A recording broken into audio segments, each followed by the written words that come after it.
Example 1.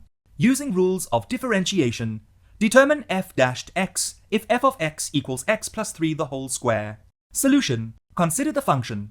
Let us expand the function so that we can apply the rules of differentiation.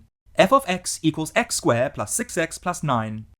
Let us now find the derivative of the function. F-x equals d over dx of x squared plus d over dx of 6x plus d over dx of 9. Consider the first term.